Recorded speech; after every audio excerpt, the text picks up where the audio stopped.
Good morning. My name is Joy Juarez, and I am the program manager for the Kingsview Metro CIT program and the new MCART program that we have going without law enforcement.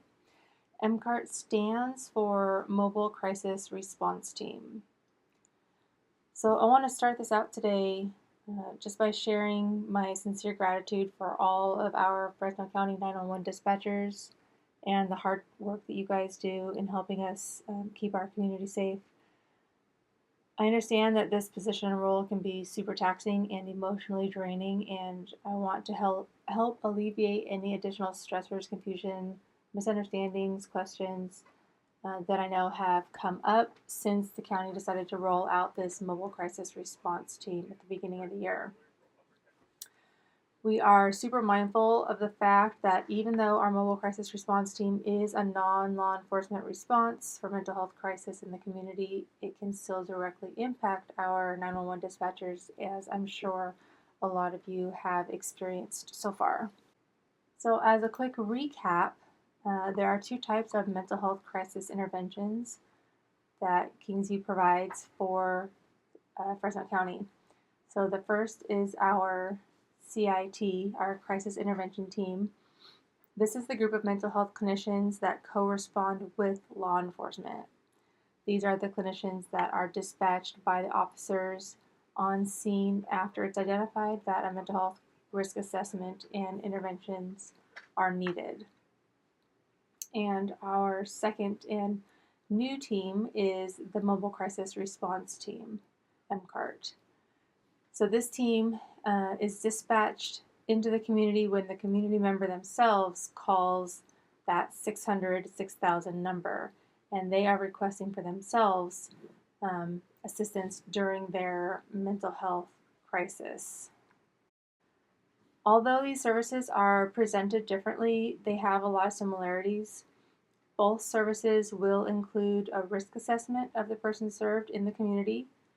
This risk assessment is done to determine if the person is safe to remain in the community or if they need to be transported to an LPS facility. At that point, we are writing a 5150 detainment application because the person appears to be a danger to self, a danger to others, or because they are presenting as gravely disabled. So if the person served does not meet the criteria for the 5150 detainment, and the person will remain in the community, the mental health clinician will work with the individual themselves and any collateral persons in their life, parents, friends, school staff, other support people, etc. They'll work with them to help develop a safety plan with the intention of mitigating and avoiding any future crisis. The clinician will also discuss and address appropriate referrals and provide linkage information for other community service agencies. Both services also include case management follow-up. A person under age 26 seen by a CIT clinician will receive a referral for case management and linkage services up to 90 days. Case management services for an individual seen by the Mobile Crisis Response Team do not include an age minimum or maximum requirement, but it will include a mandatory follow-up within the first 72 hours after the initial crisis. And this is intended to provide support and connect or link the person with other resources in the community. There are specific areas in the community which neither team will be able to respond to and or provide mental health risk assessment to because there are other mental health professionals on scene. So this is a list of facilities which are considered for us blackout areas. These facilities should have somebody there, and we would not be able to provide services there because it would be considered double dipping when it comes to billing. So some of these facilities are inpatient hospitals, inpatient psychiatric hospitals, emergency departments, residential sub-treatments and withdrawal management facilities, mental health rehabilitation centers, the PUF, special treatment programs, skilled nursing facilities, intermediate care facilities, Settings subject to the inmate exclusion, such as jails, prisons, and juvenile 21 detention facilities. We will not be responding to any of these areas. The Mobile Crisis Response Team responds to mental health crises not only in the city of Fresno, but throughout the entire county of Fresno. The target population that this team is going out to are to individuals that are experiencing acute behavioral health crisis, and the individual themselves is asking for and seeking assistance and support. In order for the Mobile Crisis Response Team to dispatch out to an individual, the individual must be aware of and be open to the team coming out to provide support.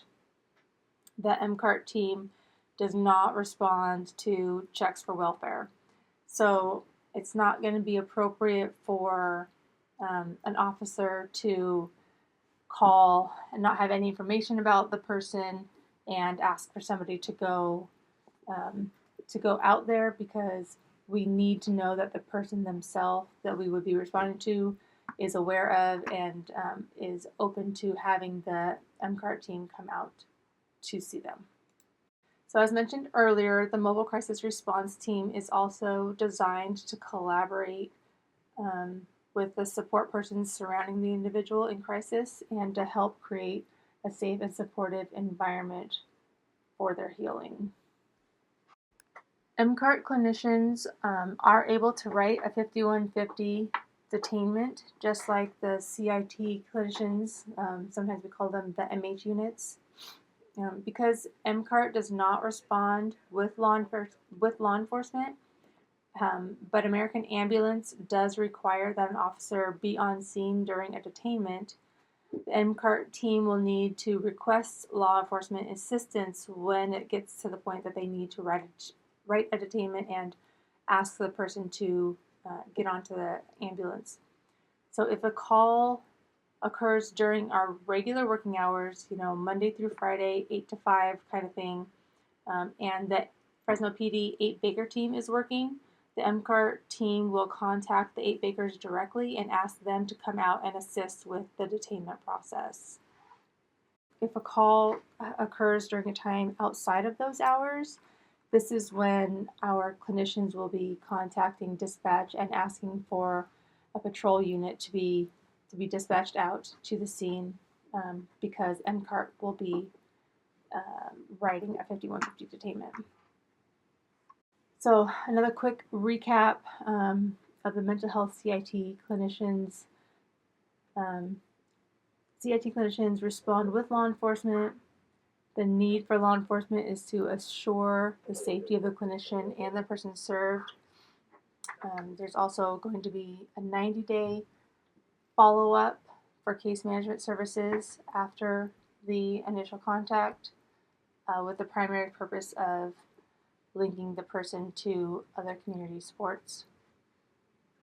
With the Mobile Crisis Response Team, the team is going to be responding without law enforcement, and calls are often lower in acuity and risk, and the person in crisis must want the services, support, and intervention provided. The person will be provided with linkage to community resources within the first 72 hours after the initial crisis, and this service is provided in the community 24 hours a day, 7 days a week, 365 days a year. The main phone line number for the person in the community requesting support for the Mobile Crisis Response Team, as I said before, is 600-6000. When a call comes in to 911 and the dispatcher determines that the caller does not require a law enforcement presence, but may be appropriate for either 988 dispatchers to provide support over the phone and or the Mobile Crisis Response Team to provide support in person, it is appropriate and requested that as a dispatcher you send all of the callers to 988. At this point, the 988 dispatchers will again triage the call to determine if the call is appropriate to send over to the MCART Mobile Crisis Response Team. And that's pretty much it. I hope this has helped. I know you guys have had a lot of questions since January when this first rolled out, and it's taken a little bit for us to to get around and clarify some of the questions. But that's it in a nutshell. If you guys have questions, you can go through Heather. She's been my primary contact through most of this, and she can contact me. Or if you guys need to contact me yourselves with a quick question, I'm okay with that also. So this is my work cell phone number and my work email. You are free to use either. Please use at your discretion for appropriate timing and whatnot, but I'm definitely open to providing any additional information if requested. Thank you.